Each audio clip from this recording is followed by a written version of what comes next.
এই দেশকে স্বাধীন করতে গিয়ে নিজের আত্মবলিদান হয়েছে। তাদের আত্মবলিদানের ফলে আজকে আমরা স্বাধীনতা অনুভব করছি।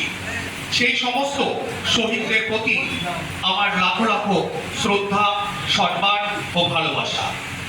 আজ 16 আগস্ট, আজকেও একটি অত্যন্ত গুরুত্বপূর্ণ সময়ের মধ্যে আমরা উপস্থিত হয়েছি।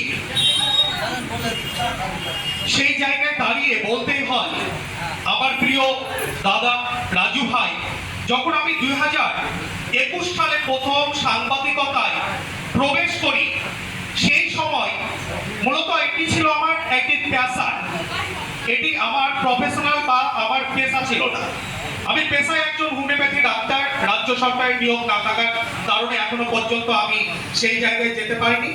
তারপরে মনের মধ্যে একটি সংগ্রাম, ইচ্ছা, একটি বিপ্লবী চেতনা থেকে এই সাংবাদিকতাটাকে প্রথমত প্যাশন হিসাবে বেছে নিয়েছিলাম।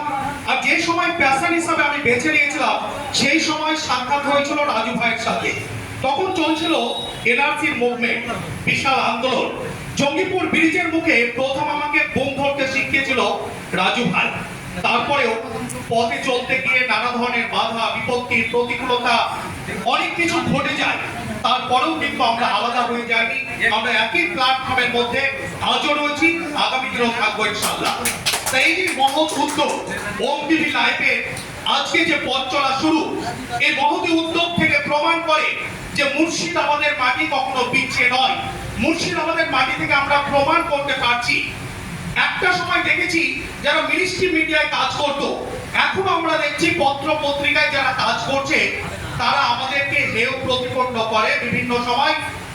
আমার নিজস্ব অভিজ্ঞতা বলি, যখন আমি এসপি অফিসে প্রথম ঢুকেছিলাম, তখন আমাকে একজন ব্যক্তি, যদিও তিনাকে আমি শ্রদ্ধা করি, তিনি বলেছিলেন, তুমি তো ডিজিটাল মিডিয়ায় কাজ করো, তুমি পেছনের চেয়ারে যেও।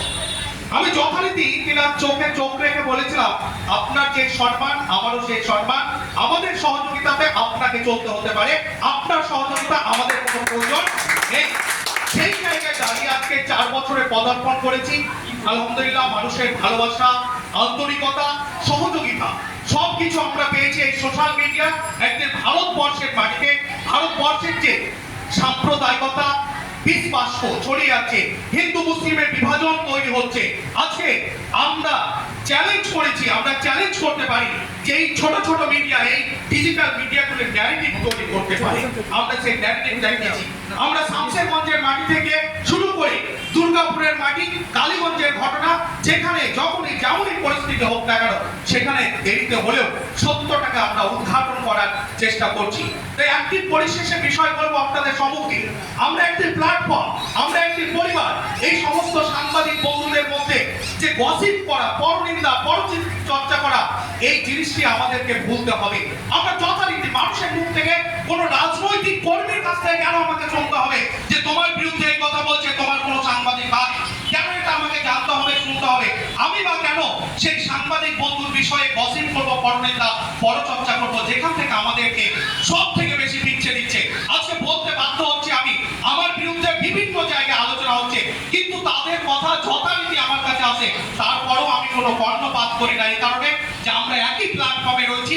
এই ভুলটি তাদের হচ্ছে, তারা একদিন এই ভুলটি ভাঙবে। এই পরিবেশ থেকে বেরিয়ে এসে আমরা আবারও একত্রিত ভাবে চলতে পারবো।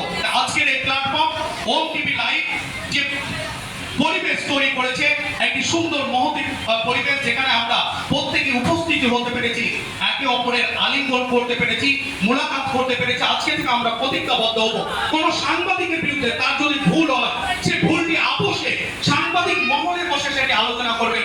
দয়া করে কোনো চায়ের দোকানে, কোনো মুড়ের মাথায়, কোনো অফিসে বসে আলোচনা করবেন না। তাতে করে আপনাদের, আমাদের সকলেরই ক্ষতি হচ্ছে। এই ক্ষতিটা কিন্তু এক ঐতিহাসিক ক্ষতি।